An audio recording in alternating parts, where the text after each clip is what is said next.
Hello friend and अस्सलाम वालेकुम। Welcome to my channel. तो आज हम बात करेंगे कि मनी लॉन्ड्रिंग कैसे की जाती है।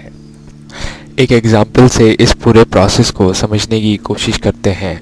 किसी भी पॉलिटिशियन का या फिर किसी भी गवर्नमेंट सर्वेंट का या फिर किसी गैंगस्टर का जिसे इल्लीगली तौर पे बहुत सारा पैसा मिला है।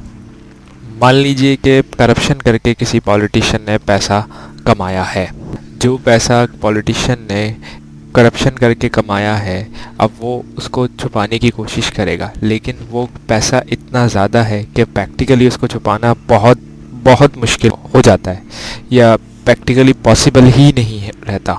अब इस कैश को छुपाने के लिए पॉलिटिशियन मदद लेगा किसी फाइनेंशियल इंस्टीट्यूट में काम करने वाले बंदे की या फिर किसी प्रोफेशनल की। वो प्रोफेशनल या जो फाइनेंशियल इंस्टीट्यूट में काम करने वाला बंदा है वो क्या करेगा, उस बड़े से कैश को छोटे छोटे हिस्सों में तोड़ देगा। जैसे मान ली जाए किसी पॉलिटिशियन या किसी पब्लिक सर्वेंट को 10 करोड़ रुपए रिश्वत के मिले हैं, तो अब जो प्रोफेशनल बंदा है वो उनसे 10 करोड़ पे लेगा और उनको छोटे छोटे हिस्सों के अंदर तोड़ देगा।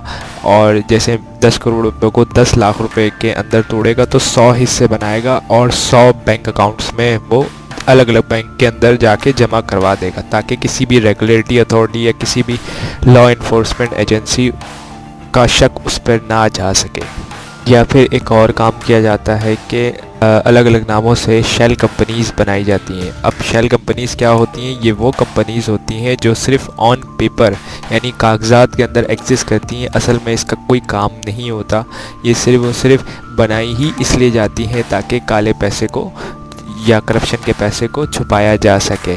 और ये कंपनीज़ अपने रिज़र्व में बहुत हैवी अमाउंट्स पैसे की दिखाती हैं ताकि लोगों को शक ना हो कि ये पैसा जो है वो इल्लीगल पैसा या काला पैसा या मनी लॉन्ड्रिंग का पैसा या करप्शन का पैसा तो नहीं। या फिर एक और तरीका होता है और उस तरीके के अंदर कैश की सूरत में बाकायदा पैसे को बॉक्सेस में डालकर पाकिस्तान से बाहर स्मगल कर दिया जाता है।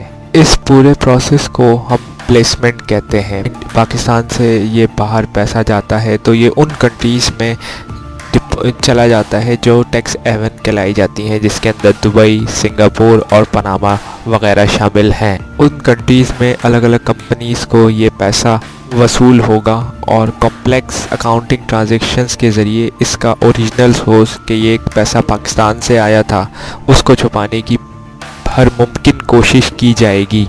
अलग अलग कंट्रीज़ में और अलग अलग कंपनीज़ में जब ये पैसा घूम रहा होता है और ताकि ओरिजिनल सोर्स छुपाया जा सके, तो इस प्रोसेस को हम कहते हैं लेयरिंग। लेयरिंग के प्रोसेस के अंदर हर मुमकिन कोशिश की जाएगी कि सोर्स अनआइडेंटिफाइड रहे कि ये पैसा कहाँ से आया था।